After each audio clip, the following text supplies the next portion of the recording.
আসসালামু আলাইকুম। আমি doctor Sanjida Ahmed, consultant gynae. Bangladesh civil সার্ভিসে আমি স্বাস্থ্য ক্যাডারের আমি একজন কর্মকর্তা। 2014 সালের জানুয়ারি মাসে আমি গাইনোকোলজি অ্যান্ড অবস্ট্রিক্সে এফসিপিএস সম্পন্ন করি। বর্তমানে আমি গাইনোকোলজিক্যাল অঙ্কোলজিতে দ্বিতীয়বারের মতো এফসিপিএস করার জন্য প্রেষণে বঙ্গবন্ধু শেখ মুজিব মেডিকেল ইউনিভার্সিটিতে ডেপুটেশনে কর্মরত আছি। আজকে আমি আপনাদেরকে একটি গুরুত্বপূর্ণ বিষয়ে জানাবো, সেটিকে আমরা বলি পিসিওএস বা পলিসিস্টিক ওভারিয়ান সিনড্রোম। এটি আসলে কি? বন্ধ্যাত্বের একটি অন্যতম কারণ হচ্ছে পিসিওএস। পিসিওএস হলে কি হয় সেটা জানতে গেলে আমাদের প্রথমে বুঝতে হবে যে ওভারি থেকে প্রতি মাসে কি হয়। ওভারি থেকে প্রতি মাসে ওভুলেশন হয়, যেটাকে যদি আমি বাংলায় বলতে চাই, যেটাকে বাংলায় বলতে গেলে বলতে পারি যে ডিম ফুটে। প্রতি মাসে এই ওভুলেশন হলে যেটা হয় তার একটা হরমোনাল চেঞ্জ হয়।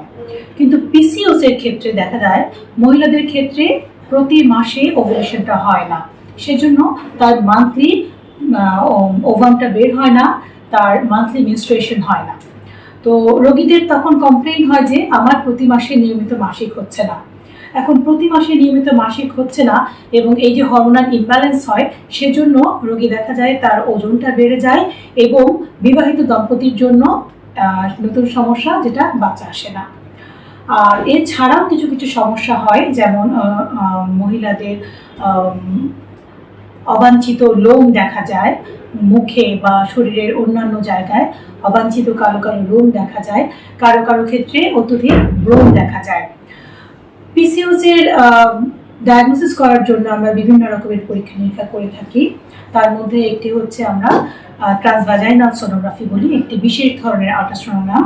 এই আল্ট্রাসোনোগ্রামের মাধ্যমে আমরা দেখতে পারি যে ওভারি বা ডিম্বাশয়ের চারিদিকে ছোট ছোট সিস্টের মতো জমা হচ্ছে এবং কিছু হরমোনাল টেস্ট করেও আমরা ধরতে পারি যে পিসিওএস হচ্ছে। এখন পিসিওএস এর চিকিৎসাটা কি? আসলে বিবাহিত দম্পতির জন্য সন্তান একটি আশীর্বাদ। এখন বিবাহিত দম্পতির ক্ষেত্রে এক ধরনের চিকিৎসা এবং অবিবাহিত মেয়েদের ক্ষেত্রে পিসিওএস এর অন্যরকম চিকিৎসা। আজকাল পিসিওএস এত কমন হয়ে গেছে, অনেক ক্ষেত্রেই দেখা যায় যে ইয়াং মেয়েরা, একেবারে কিশোরী মেয়েরা এরকম ওজন বেড়ে যাচ্ছে, ব্রণ হচ্ছে এবং নিয়মিত মাসিক হচ্ছে না, এই সমস্যা নিয়ে আসে।